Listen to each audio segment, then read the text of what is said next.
Okay, let's like short questions and then we move on.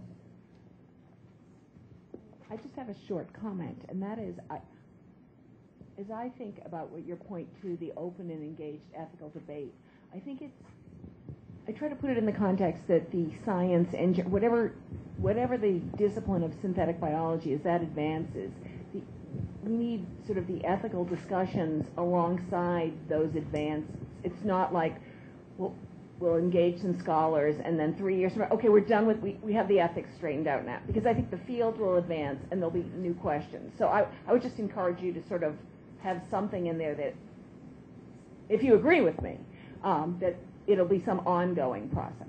Yeah, sure. Yes. I think so.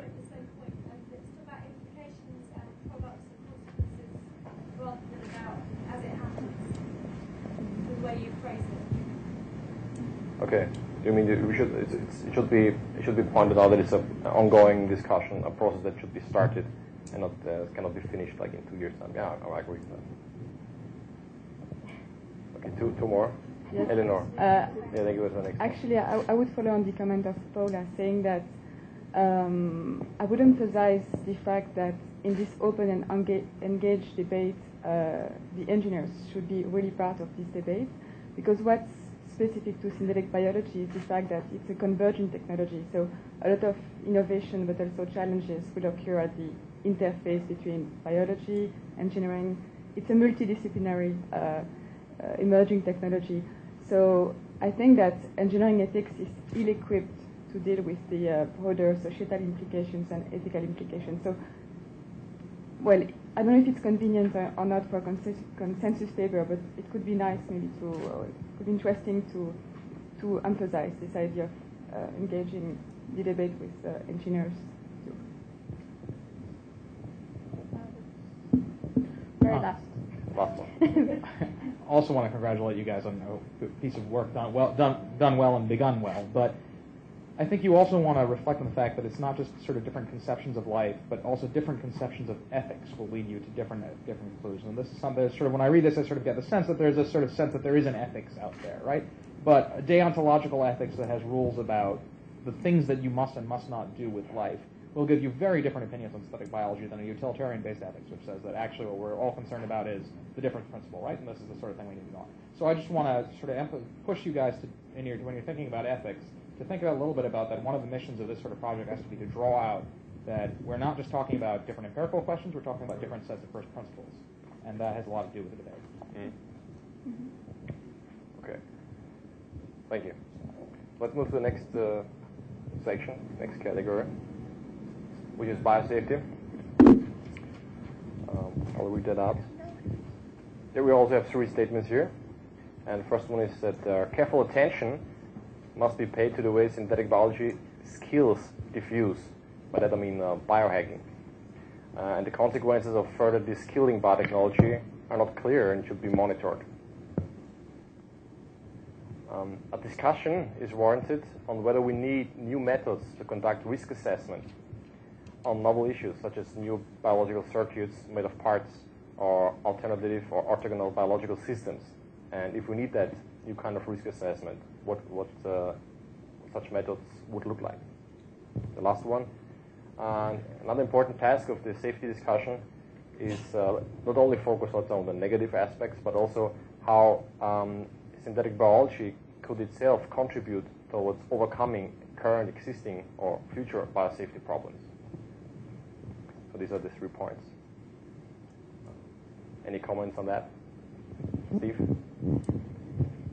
So this, I guess, is a comment I have generally about a lot of these, but it says a discussion is warranted on whether we need new methods to conduct risk assessments.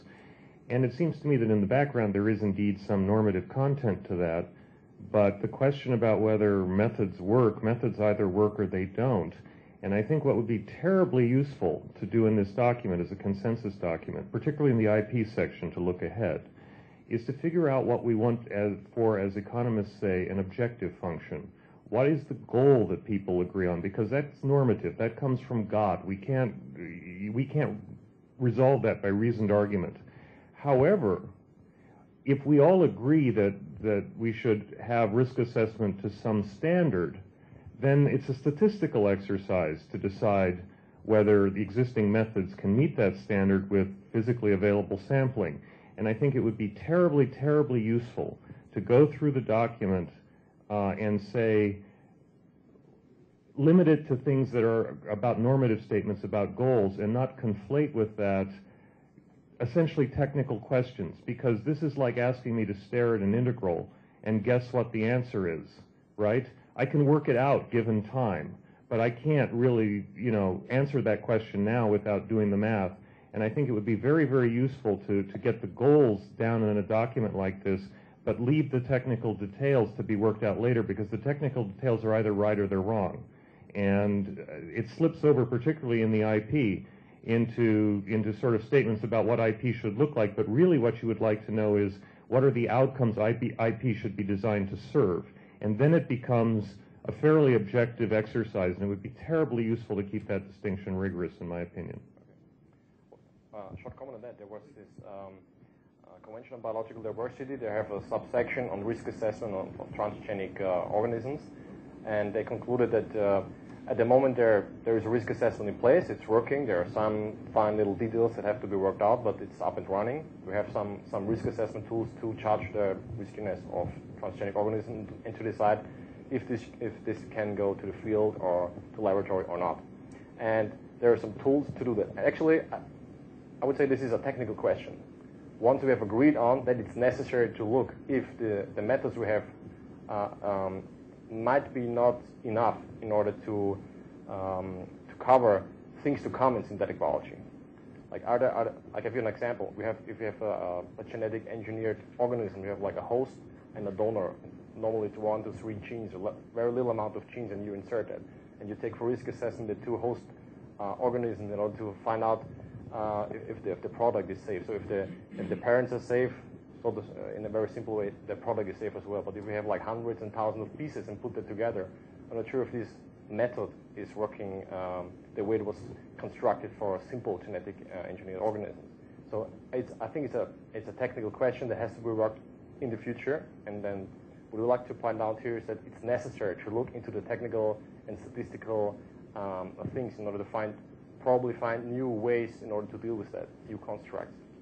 Also, if you have like an organism with a different biochemical system, I have a different number of base pairs or alternative base pairs, would you treat that the same way as you treat a natural organism, or would you have to find a new method? Okay, so the suggestion or the proposal is to look for new ways in order to deal with these new constructs.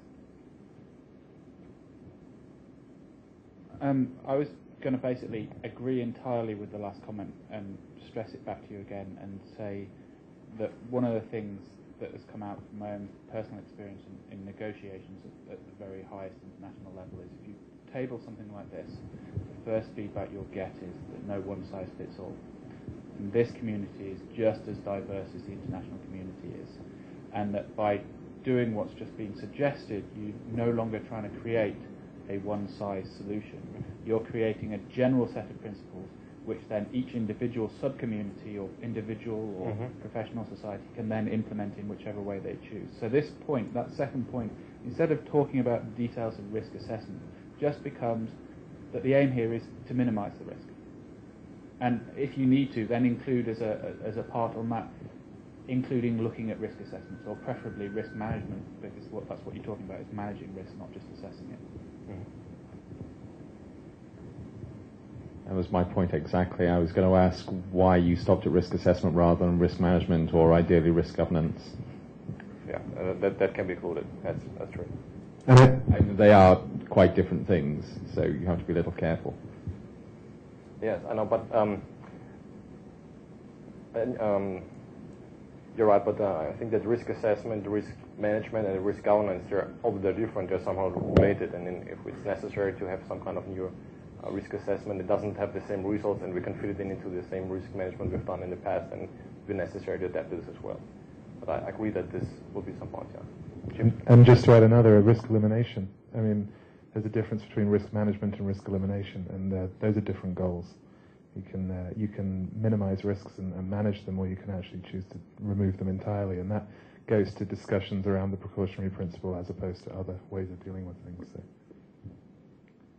what you're suggesting. Well, I just think if you were to rephrase this in a way, I'd be a little cautious about just saying, we need to minimize risks or we need to manage risks. It may be that we choose to eliminate risks. I think the ultimate goal is to eliminate risks, but as we live in a very interconnected world, no, people often choose to manage, and we live with a certain amount of risk, and it's fine to live with a certain amount of risk. There are some risks we choose to have present, and there are other risks we choose to eliminate. And there's a question here about which you're going. I mean, if you suggest that like not doing this kind of research would be the best elimination of risk, we could come up with some other risks by that, some opportunity costs that we run of not developing it. So it's very difficult to trade this off, and it's a very broad discussion. I think that risk elimination is in that case not possible, even though it could be an idealistic goal or an ideal goal. It is possible if you don't do the activity. And so if you say that you're going to minimize the risk literally to zero, that is the possible technology for this. Now, I come from America where we would pass endless legislation that doesn't specify what the risk level should be. I understand that. To be provocative, I don't know that you'll ever get consensus on this, but a defined risk, because going to zero is not a sensible thing in my view, would be to say something like to make sure that the expected risk, or maybe something more sophisticated with possible bad outliers, is comparable to other activities routinely accepted in the society or something. That would at least be well defined. But there is this problem that if you go to zero, then we know what that discussion is, and it's not a terribly fruitful one. So I mean, there is a hole for you to step in if you just say we're minimizing, because minimize means zero, but acceptable risk is quite different. See, this risk in that text is not footnoted. It's not risk of synthesis. It's not risk of bioerror. It's risk. It's total risk. It's generic risk. You cannot eliminate generic risk. We live with risk. So risk elimination in this context doesn't make sense. You can risk it by doing nothing. No, you can't, because you can never eliminate all risk. You don't do this. You magnify other risks, and this is a generic risk. Right. You eliminate risk from this. Is my all right, but this doesn't say from this. But it is on the future of synthetic biology. Okay, so but then sort of the risk that synthetic biology could contribute to minimizing. So. Crucial point here, right? Are you talking about risk in terms of isolated synthetic biology, the risk of synthetic biology activities? Are you talking about the effects of synthetic biology on the risk portfolio that people are dealing with, right? And the risk portfolio is a profoundly different concept, right, especially if you think about it as a portfolio in which risk trade-off and counterbalance and diversified risks are different than sort of concentrated risks, right? So I think that is this is a really key intellectual point that you really, really need to bring out. And your third point, I think, actually gets towards that. And that's the really nut, right? That SynBio both has risk positive and risk negative implications because it's part of a portfolio. If it was only talking about SynBio risk, it's impossible for SynBio to have risk negative implications, right? If you do SynBio, you by definition increase the risk of synthetic biology biosafety actions above zero.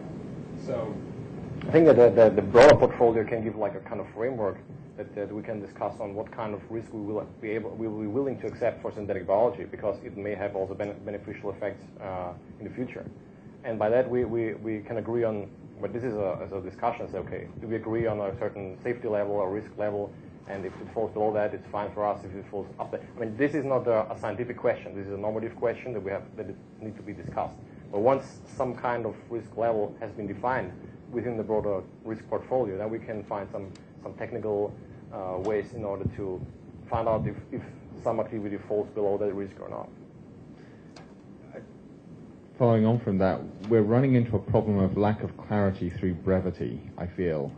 You've had to be so brief with these that nobody's quite sure what the individual clause is referring to. So the question is, why are you limited to 2 pages, which is really what the limiting factor is here? It doesn't give you enough space to actually explain what the points refer to. I can say that the reason why we limited to 2 pages is because we want to give it away to policymakers, Andrew, and so it has to be quite brief. You're right. Can you have 10 pages of footnotes? There could be some kind of supplement in order to read through that and make things more clear. That's true, yeah. But clearly the language, if you're going to be restricted to 2 pages, has got to be very, very precise. It's going to take a lot of work to get it right. Okay. We got some help already on another section on the wording. And I just want to come back on the, that the only way you're going to have zero risk is by not doing activity. That's not entirely true. Depends what the risk is that you're talking about, and so this is about passing the risks. You can probably create something very close to zero risk for ecological risk if you have entire, very secure containment and fail-safe methods and so forth. So, but that's, a specific area of risk, and that you're not breaking it down here. One last question. Comment rather than a question. I was going to go the other way and say it's too long.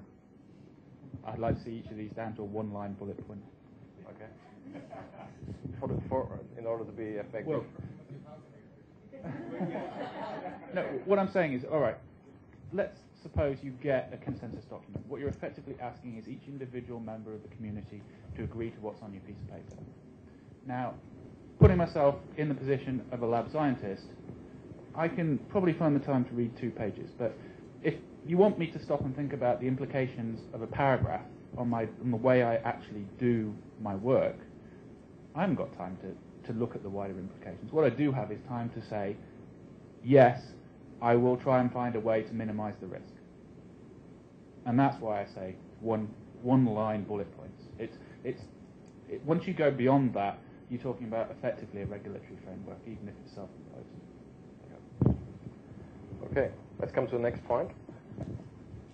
Sorry about that. Biosecurity. Anna. Anna de Blas is also from University of Zurich and from ETH. Anna de Blas. Ich mach schon. Okay, so the biosecurity points. The first point was, or is, biosecurity awareness among synthetic biologist practitioners is generally low and needs to be increased through enhanced communication and cooperation between the synthetic biology and biosecurity communities. So I quickly comment the first point already. From the comments that we received, it became quite clear that this point has to be reformulated, because several people mentioned, and they were right in it, that there is an awareness on biosecurity issues. So what we wanted to say here is actually that the biosecurity awareness among scientists in Europe is too low, and that's based it is for the European Commission, and that is based on a survey that our biosecurity specialist Alexander Kelly made. So he really could show that, and that was for him a very important conclusion of that survey, and that's why he wanted to point it out here. But we will change that point in the phrasing, definitely. So the next point is, in addition to such an enhanced dialogue and cooperation, science and engineers curricula should incorporate dual-use issues related to their fields. That is, it should explicitly address the fact that many beneficial discoveries and technologies can be misused for nefarious purposes. So also there we got many comments, and mainly that this issue of training and change of the curricula of engineers and synthetic biologists should not only affect biosecurity issues, but should also affect ethics and biosafety. And I think also this is a point that we want to incorporate. And finally, the questions of oversight of synthetic biology from a biosecurity perspective needs further deliberation. While some fear undue restrictions resulting from an oversight system, others point to the beneficial effects such a system or organization might have. Okay, now I would like to ask you what comments you have to these points. To add some comment from the feedback from the comments you received so far.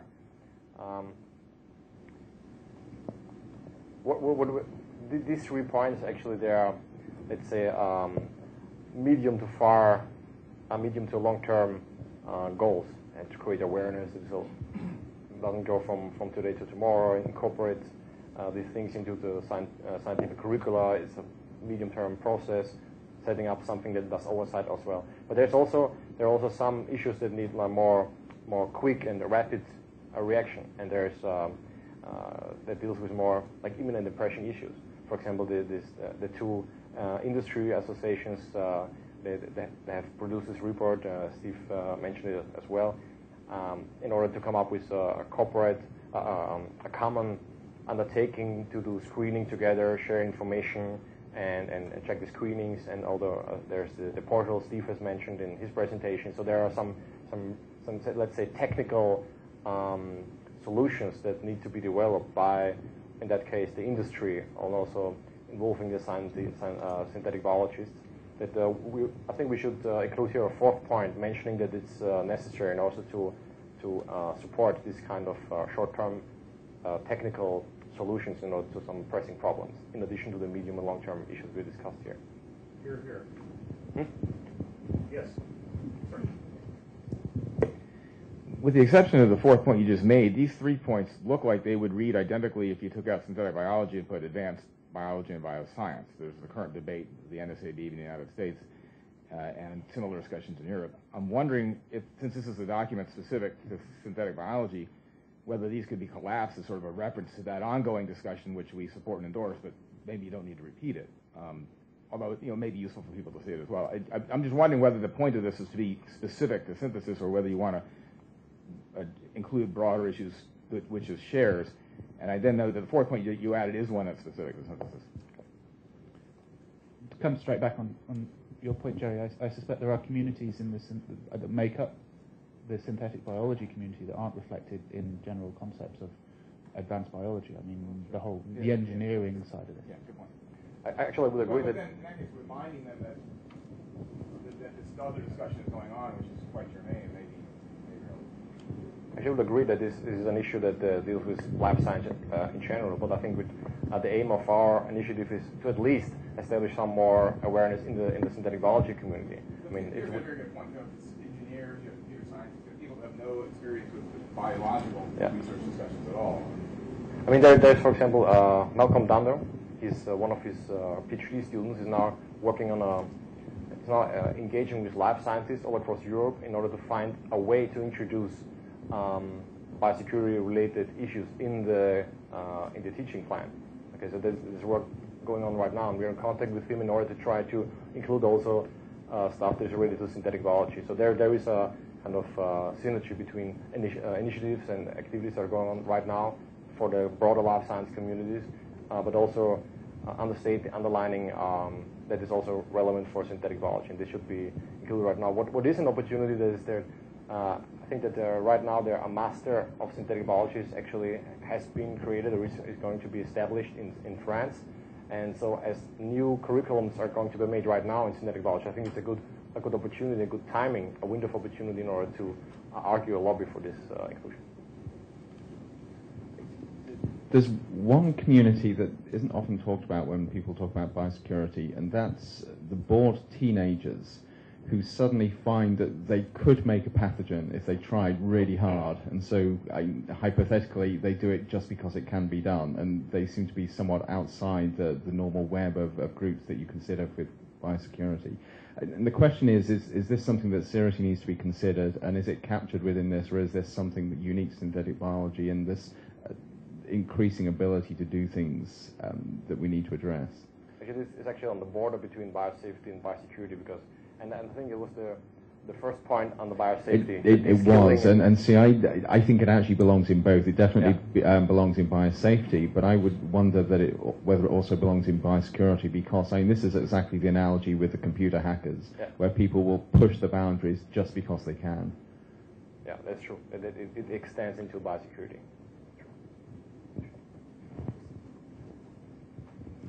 Thank you. So actually, one way that you could make that distinction a little bit is, and this was a minor point that I just had on notes to you, but I don't like the use of biohacking in that safety section.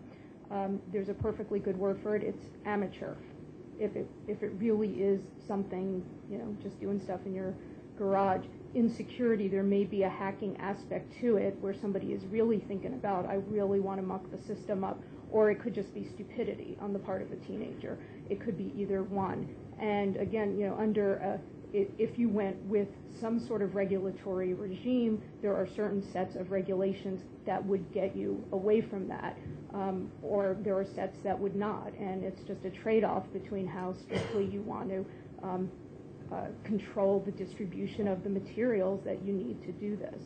So it's out there in both of those senses. And if you're trying to get it down to a one-sentence bullet or a one-line bullet, that subtlety will probably get lost. Whether your policymakers care about that subtlety or not is something you would know better. Okay. Charles? Sorry, I missed the beginning of the biosafety discussion, but I want to strongly endorse not using the word hacking, because it means two very different things, and it's not clear. Hacking started off meaning cool, innovative, exploring, and it's turned into bad. If you mess with somebody's computer and you don't have permission, that's a bad thing, and you shouldn't do it. So if a word is unclear whether it's neutral or pejorative, we shouldn't be using it. A question really to everybody here.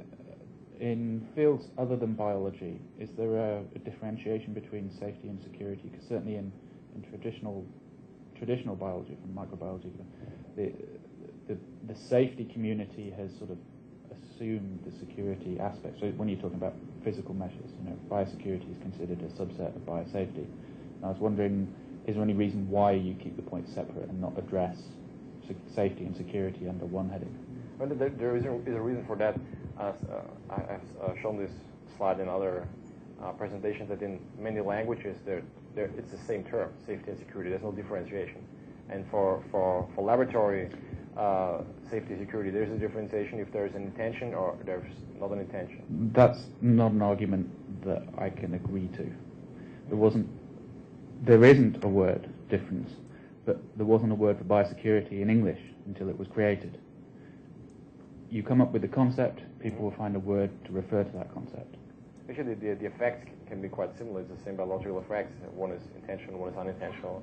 But as you see, there might be different ways to address these problems. In general, I would agree that they're quite related to each other, and we can discuss if it's useful to have one category that incorporates both things and term it like, I think, bio-preparedness or I don't know, something like that. So I do think it's valuable to have the two, not necessarily because of the verbal thing. I don't have the linguistic skills to assess that, but because the approaches and the cognitive frames you use in dealing with safety and security are profoundly different, and if you blur them together, you have the potential of losing what's an important distinction. I think it's worth bringing out that there are also within synthetic biology, and I just want to push back really hard on your point. I know you said you're going to change it, but look, synthetic biologists are sort of unique for the level of awareness they have on this issue. I mean, you should be commending the field for just how much attention they paid at this issue.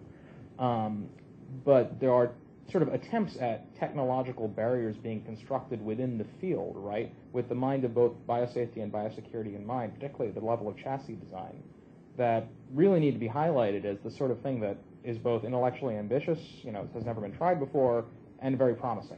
That people are deliberately trying to design the technology from the ground up in such a way as to minimize these concerns.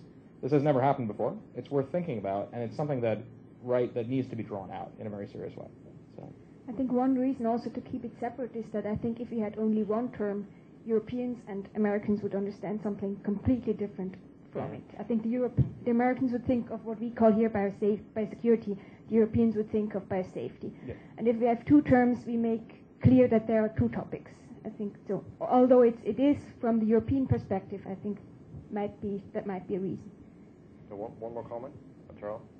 One way is to replace biosecurity with the phrase intentional misuse. I mean, biosecurity as a single word is often difficult because every community means something different by it. It makes sense when you say laboratory biosecurity, pathogen biosecurity, environmental biosecurity, but just as a single word, it's better to not use it.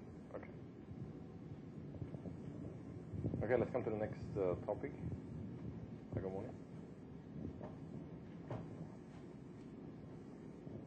Okay. IP. Given that synthetic biology leads to novel types of inventions based on living organisms, solutions to deal with upcoming intellectual property issues have to be found. Two main questions need to be addressed. Firstly, should access be open or not? If open access is considered adequate, what model would be appropriate? Secondly, should inventions be protected by patents or by copyright? Now, in light of the session this morning, it's pretty clear that the question should be, should inventions be protected by patents? That's the question here, not about copyright. And I think there was an important